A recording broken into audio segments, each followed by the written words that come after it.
Good morning, afternoon, evening, middle of the night to all of our attendees. Welcome to Community Central Tech Tuesdays. Today we have joining us Duncan Doyle from the Kogito project. I knew I'd get it wrong. The Kogito project, who's going to have a really interesting using all of the cloud native things solution for business event management. Before we get started, I wanted to remind people or tell people who have not dialed into one of these before, there is a Q&A panel on your screen.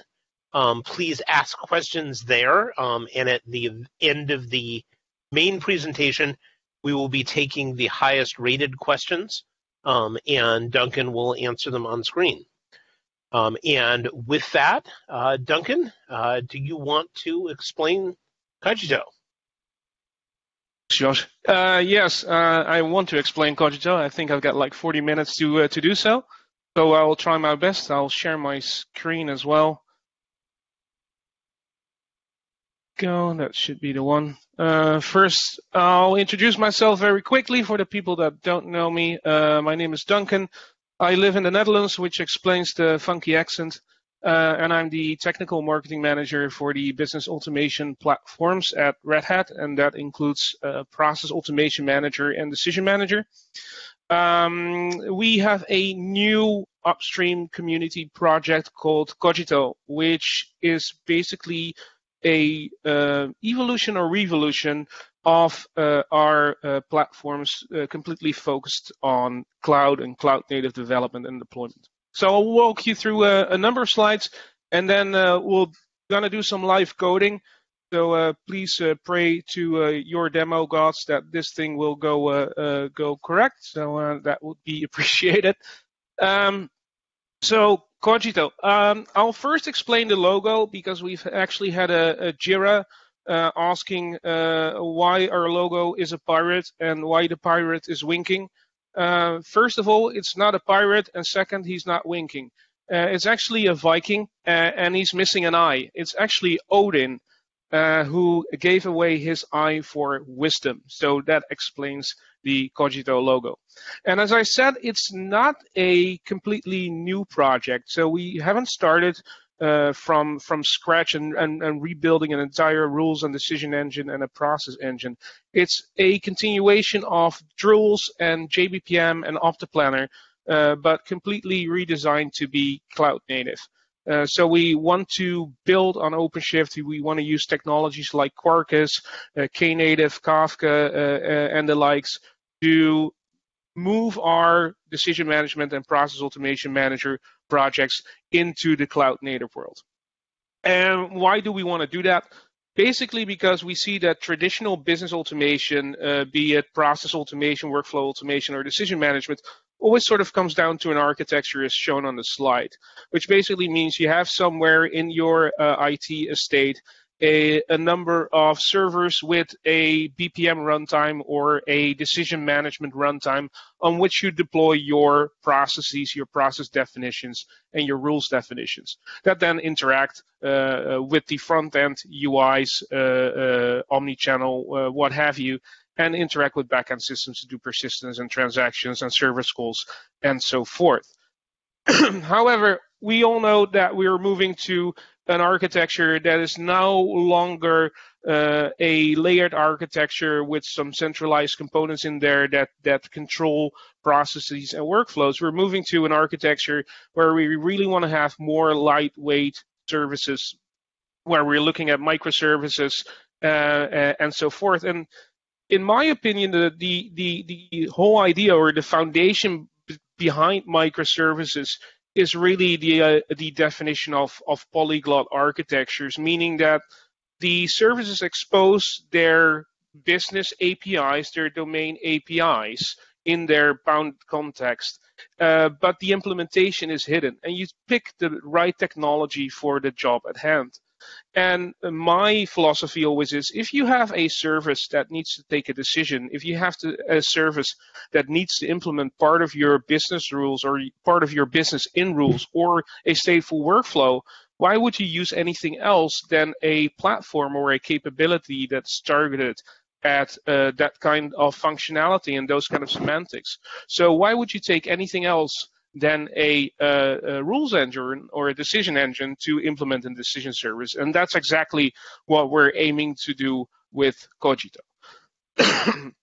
So Kogito is basically defined on 3 foundational pillars.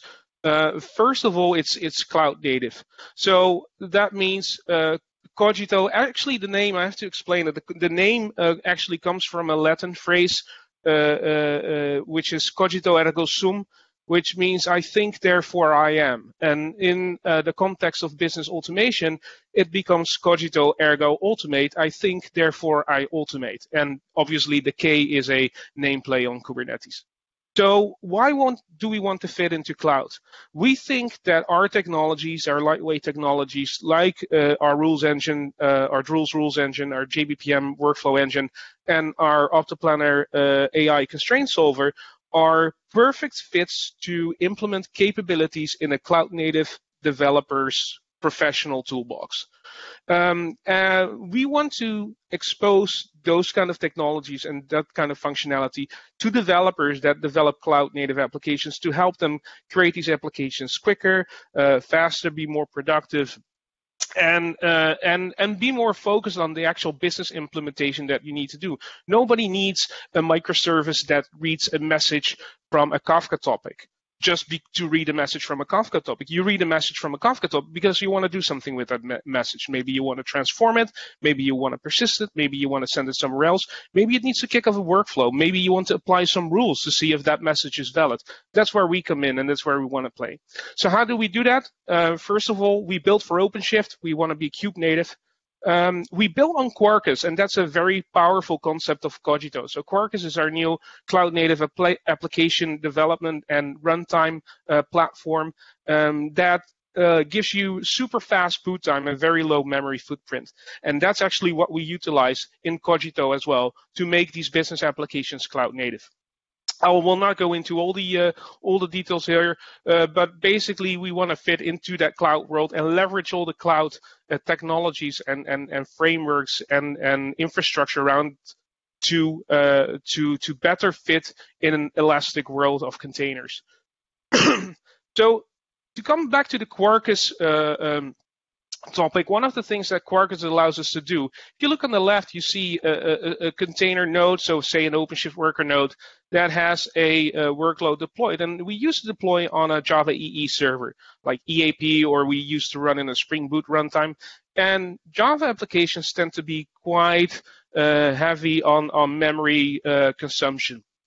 And they have a quite high memory resource requirement. What that means is that although you might want to put more workloads in, because of the memory requirements, you can only fit so much in a specific container. With Quercus, we can greatly reduce the memory footprint of our applications, allowing us to run more workloads in the same container node, which you see here. But when we take that a step further and we utilize technology like GraalVM to compile our Java application into a native image, we can even fit more workloads on that same worker node, on that same OpenShift node. And that basically directly translates into great cost reduction, especially when you have to pay your resources on the public cloud. Another example, or a slide from our friends from our Quercus teams. Basically, what you see here is that a traditional REST plus CRUD application takes about 218 megabytes, 220 megabytes of memory on a traditional cloud-native stack. We already call cloud-native traditional, which is interesting. When we go to Quercus, we can see that we can reduce that to about 130 megabytes. That's like a times 2, right?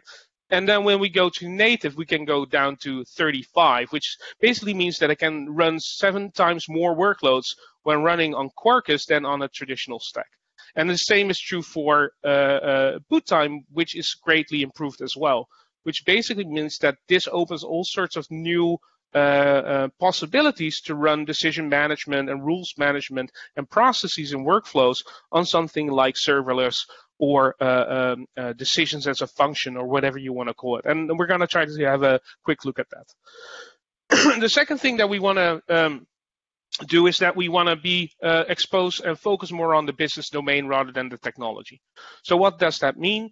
Because of the fact that Quercus actually does a lot of things at compile time compared to runtime, and we utilize the same concept to inspect your business models, so your BPMN models, your DMN models, to infer information from those models and generate domain-specific service APIs for your processes and rules.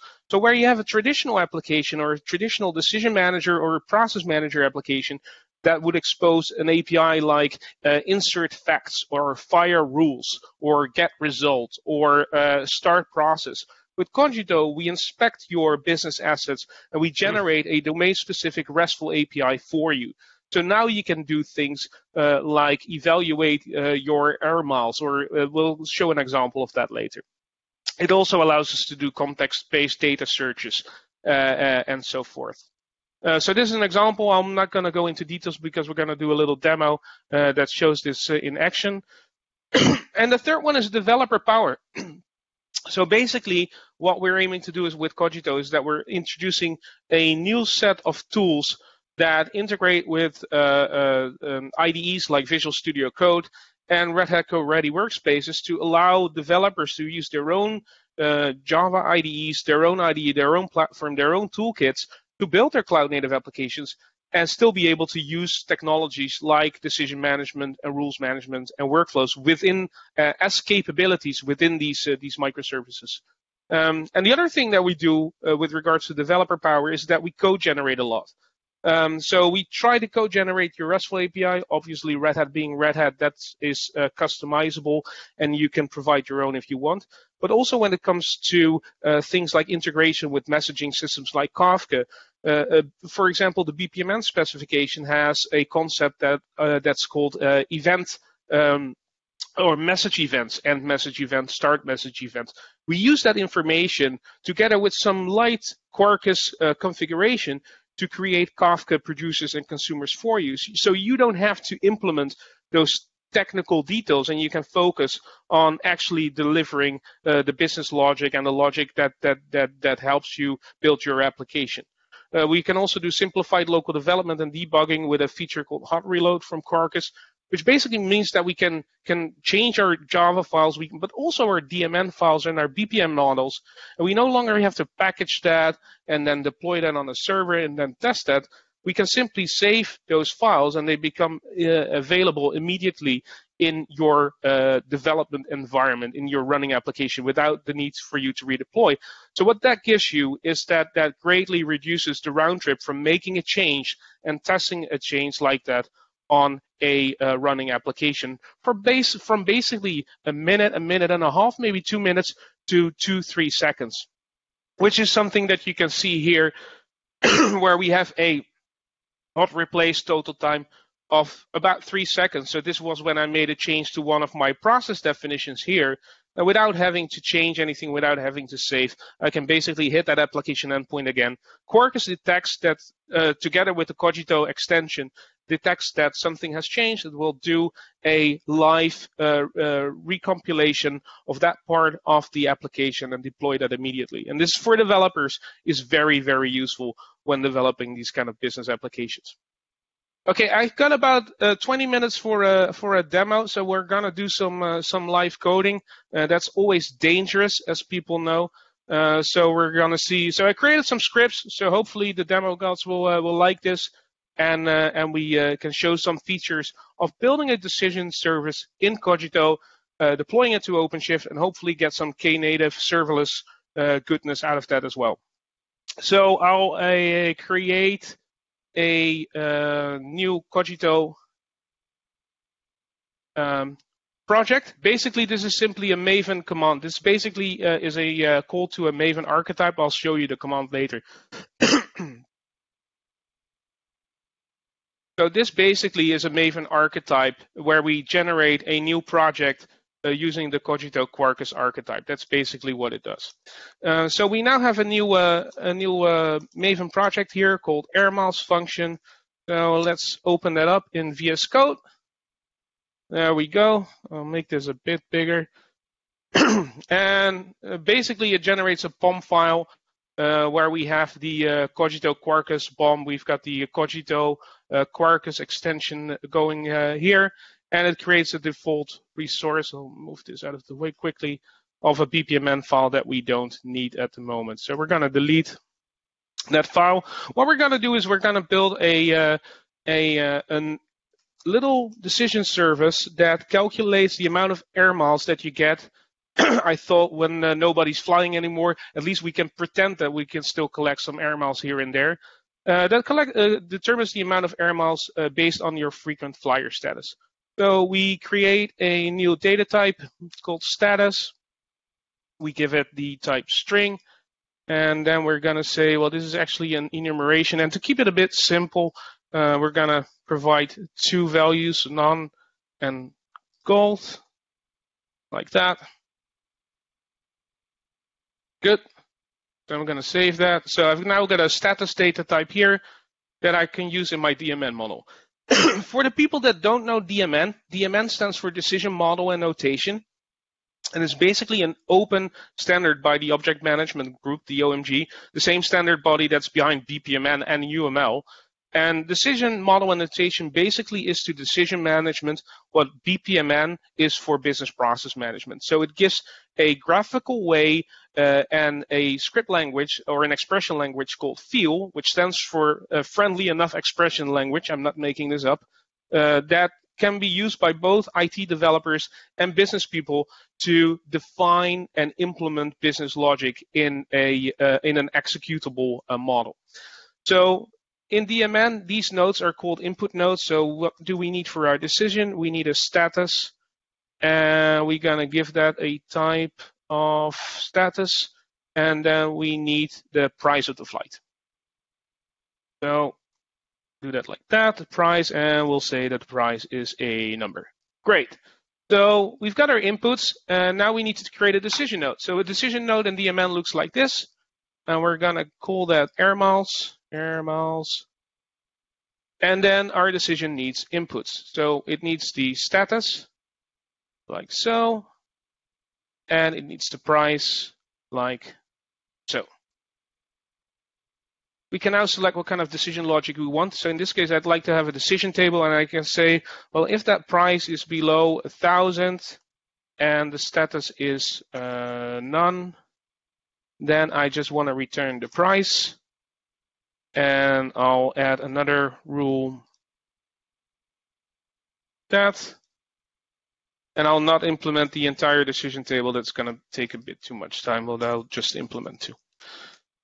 Gold, and then we say the price times 1.2 if you have the gold status. So we can do the same thing for prices above 1,000, but you get the point. All right, so we got a little decision table here. So we go back to here, and we're going to save that. So that should be saved now. And what we can do now is that we can, let's create a package out of that. So we're going to basically compile this into a runnable application. We could start it in Quercus dev mode as well if we wanted, but we're now quickly compiling that into a runnable application. So remember, I've done nothing else than implement the model. I didn't create a Java POJOs. I didn't create a domain model. I did not create a RESTful API. So this creates a runner, so it can start the runner. As you can see, this is the power of Quercus. It starts in JVM mode in 1.1 seconds. And we can now go to our OpenAPI specification. And you can see that I already have a service, again, domain specific, called airmiles. So I can now open that up. I can try that out. And I can say, well, let's say that my status is equal to gold, and then the price is 600 because we only implemented below 1,000. So we can do that, and we execute. And you can see that my decision logic now returns that I've got 720 air miles, which is because I implemented the price times 1.2.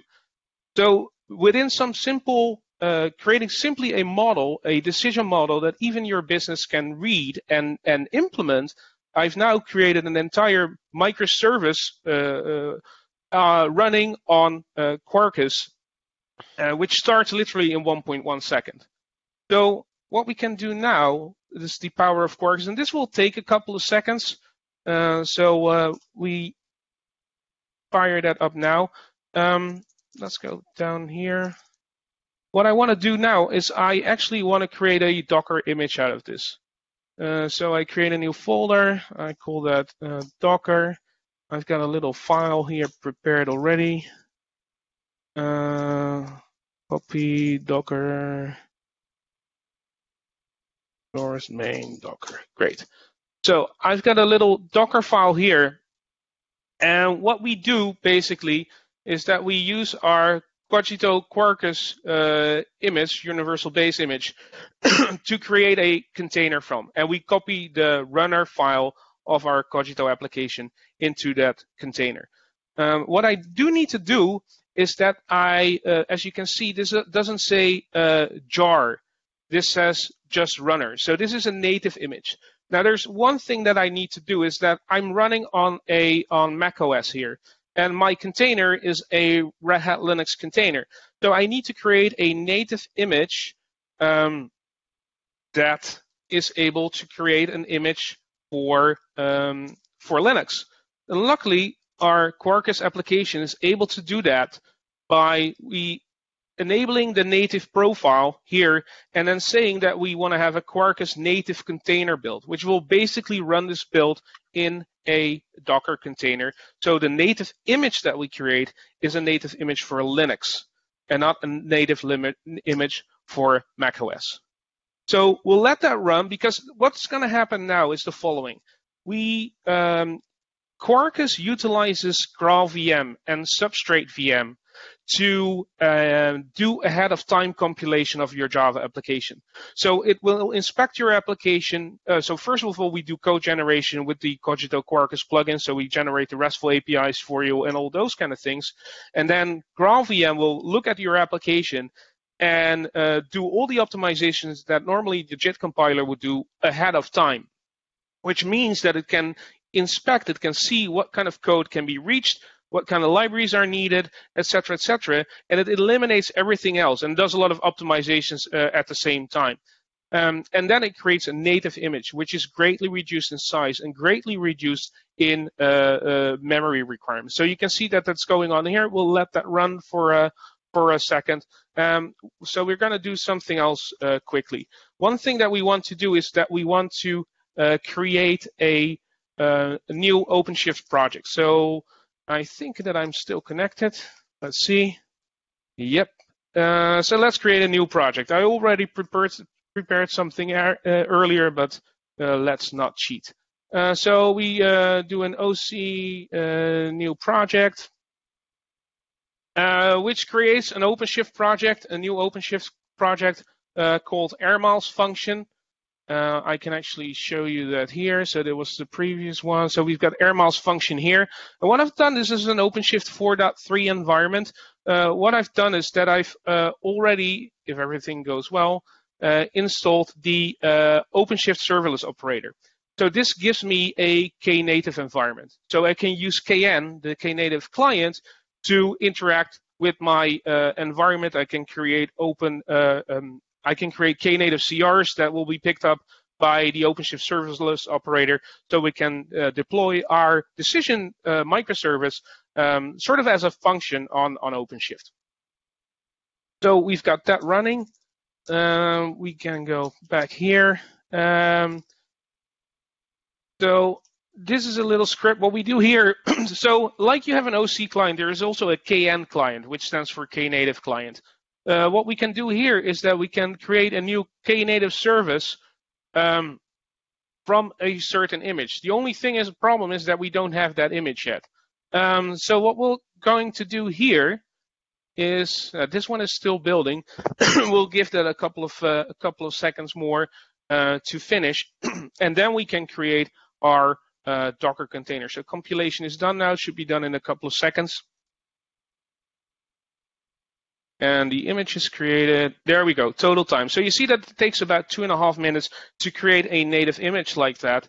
But the cool thing about this is that when you actually look at the thing that's generated, is that we have a runner which is 50 megabytes in size. And that contains everything. It contains our application, all the required libraries, contains our Kogito runtime, and so forth and so forth. What's also interesting is that we can try to run that, and hopefully this will fill. So the reason that this will fill, because it cannot execute the binary file, because we created the binary file for Linux and not for macOS. So this is specifically created to be packaged in our Docker container. So we can now create that Docker container using that Docker file here. So basically we copy the runner into that image. So let's give that a go. Start Docker build, and I'll give that a version number because that will be the tag that will be used by our application. Oh, great. Shouldn't do that. There we go. So this uses my Docker runtime, and it sends my executable to my Docker environment, and I should now have a Docker image here in my local registry, which is correct. There it is. So we can actually try that out. Let's give that a go. Why not? So we can do a Docker run ti, and then what did we call it? AirMouse function. Okay, we call that AirMouse function. And then we want to run 1.2. So we can see that that also starts in a container image, and that we can now actually look at that UI as well. So we can run that container locally. Oh, sorry, I forgot to forward the ports. So do that quickly. So -p 8080 8080. Okay, running that again, and that should now work. There we go. So we've got the same application, but now running in a container. Okay, cool. Next step. So the next step that we want to do is that we want to grab that container image and we want to push it to Quay. So Quay is our open registry for and repository for Docker containers that I utilize quite a lot actually for demos and workshops and so forth. Quite a useful platform. So we can have a look at. We can now push that to Quay. So I'm going to say push to Quay, which is also a little script. It just simply does a Docker push. And I'll say 1.2 because I want to tag the image that I just created. So it tags my image as my Quay image. And as you can see, I already created that repository earlier. So the only thing that it needs to change is that layer with my native image there, and the other parts it uses the layers that already exist. So it's pushing that to Quay, and when we now look in Quay, and there it is. So we need to refresh. We can see that we've just pushed this image to Quay a couple of seconds ago. We can now try to create a KNative AirMouse function out of this one. So I'm gonna adapt this quickly because I want to use version 1.2, and we say create KNative AirMouse function. There we go, and we can go back to our OpenShift environment, and we can now see that we have actually created a KNative service simply using the command line. When you go to the developer console of OpenShift, you can see that we have one KNative revision of this application running, and that we're grabbing 100% load here. So now we need to determine how we can actually access that application and send it a RESTful request. So we can now say kn route list. I'll quickly clear my screen, and we can see that the route list is to our function is here.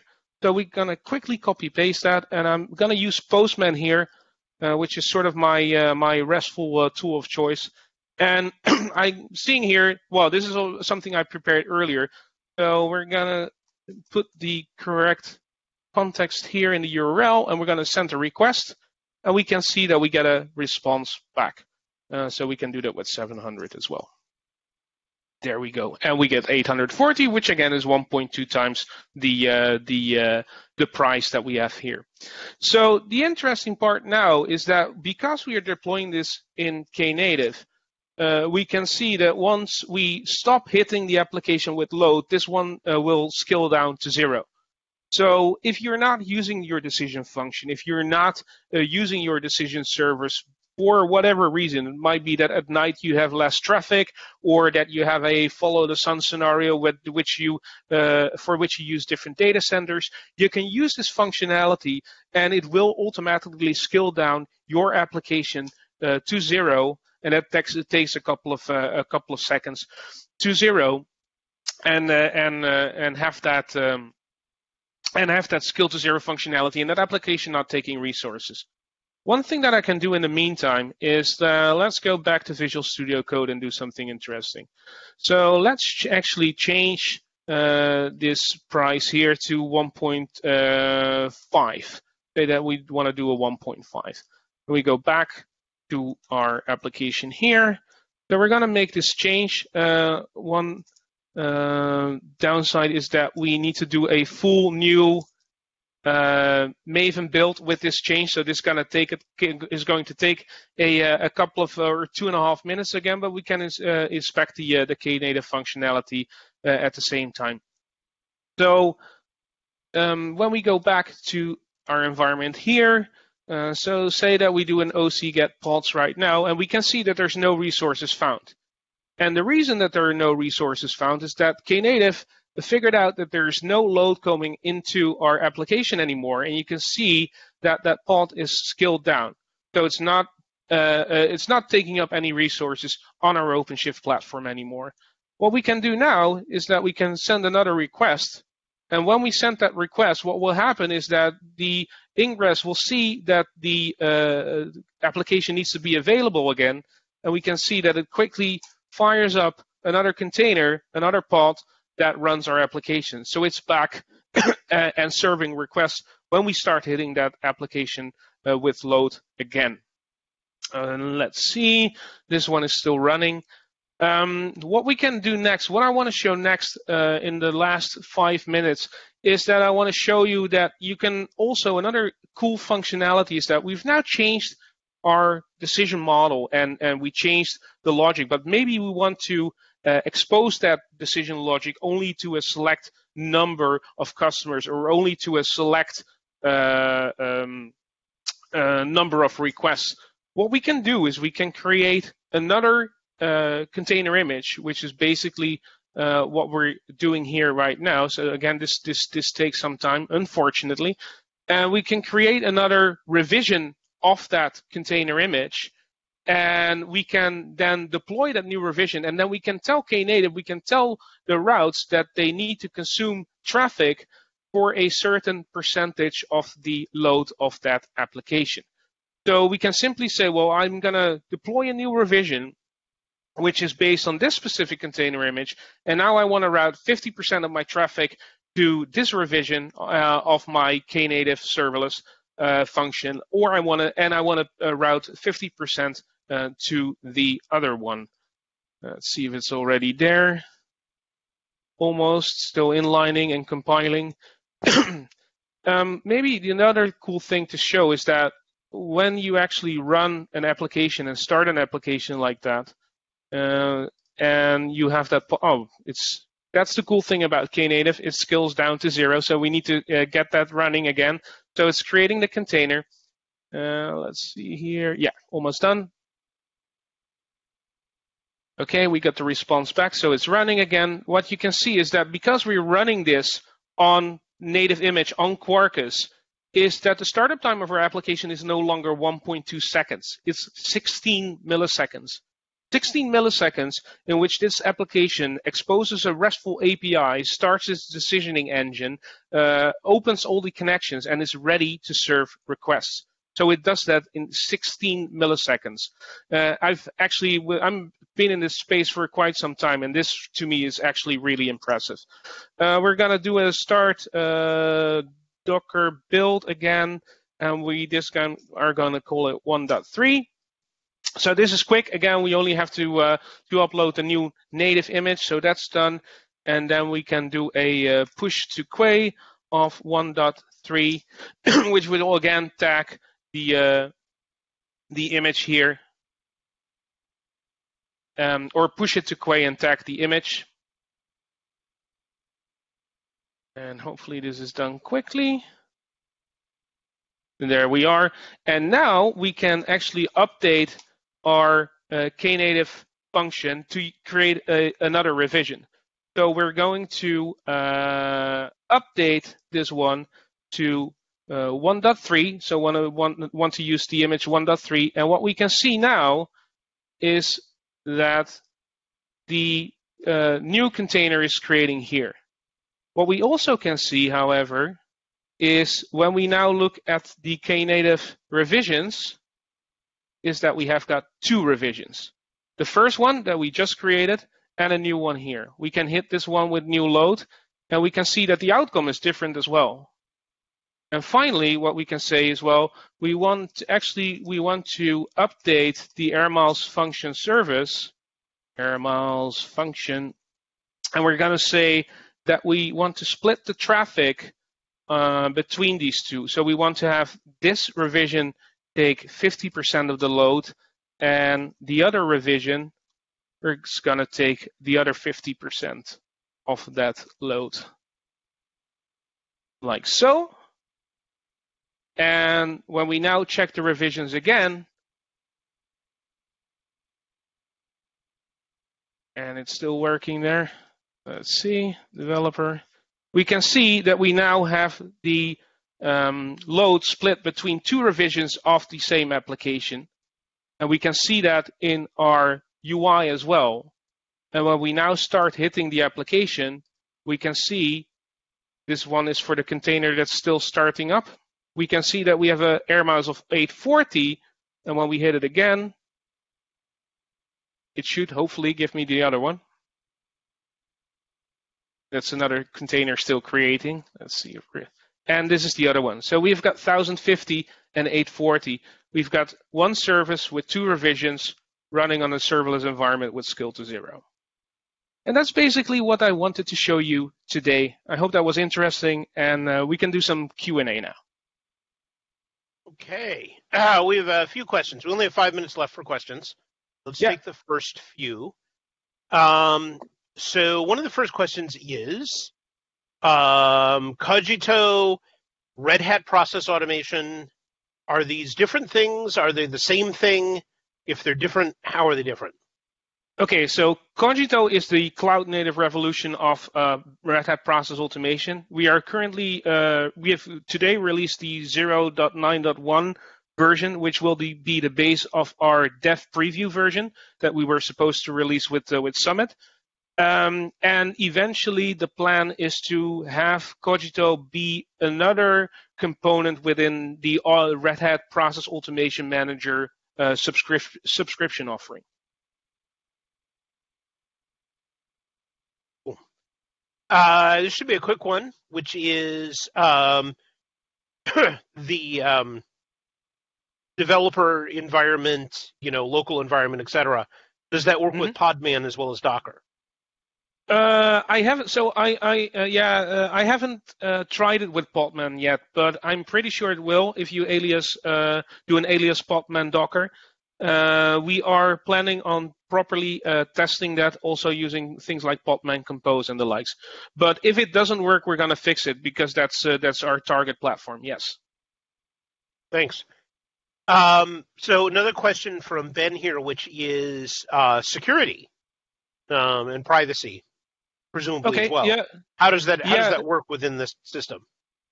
So I've only showed you a part of the decision manager functionality. The other part is the process manager functionality. You can check that out on our YouTube site as well.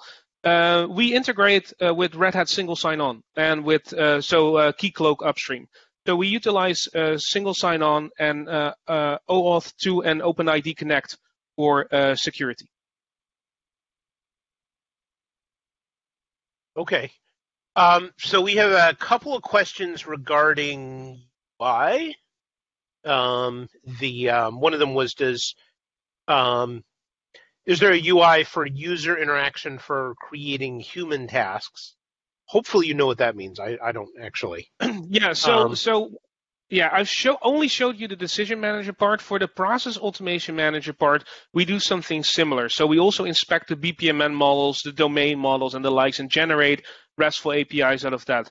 What we also tend to do is generate standard UI components for human tasks out of those assets. So things like standard inbox structures and screens and forms based on your process definition and based on your domain model. Okay, and that would also answer a question about visual tooling for people who are not, say, Java Maven programmers. Okay, I haven't showed you that either, but it's actually kind of cool. If you go to bpmn.new or dmn.new, you will see exactly the same editor that I've used here for DMN and the other one for BPMN. So that's available online. We also provide tooling that people can install as an application on their desktop for Windows, Linux, and macOS, so they can create files and save them locally. From the online tooling, you can create the files and then download them to your system. Okay. One more question. Is traffic routing being handled by OpenShift Service Mesh or Istio, or is it happening some other way? Ooh, that's a good question. I'm not too deep on the KNative routing there. I think it used to be Istio behind the scenes. I'm not sure what's currently being used, to be 100% honest. Okay, so this is using KNative's routing? Yeah, it's KNative's routing. And it's Istio. Yeah, okay. Yeah, I figured that. What's the current release status of Kogito? Alpha, beta, GA? No, it's not GA yet. We're currently on 0.9.1 community. We're releasing a 0.10 this week as well. We are looking at GAing a subset of the functionalities around the end of 2020, so this year, or early 2021 for a product GA release. So that's the current status. It's still under quite heavy development, and we're still building out features on a daily basis. Okay. Thank you. That is all of the time that we have. Where can people find you and other members of the project after this? Very simple. It's Kogito, so it was on the screen, kogito.key, K-I-E.org. If you look for Kogito on Google, you'll find it. That's our website. We've got a Zulip chat that's open to the public, so we invite everybody to join our community. If you have got questions, if you want to play around with it, if you want to use it for a project, get out there and we'll try to help as much as possible. There's also a Google Groups mailing list, which is quite active. So I invite everybody to join that community. Kogito.key.org. K-I-E. Thank you very much. Thank you. Okay, and that's a wrap, everybody. Next week for Tech Tuesday, we will have Enarx presenting their security platform. So tune in for that and see everybody next week.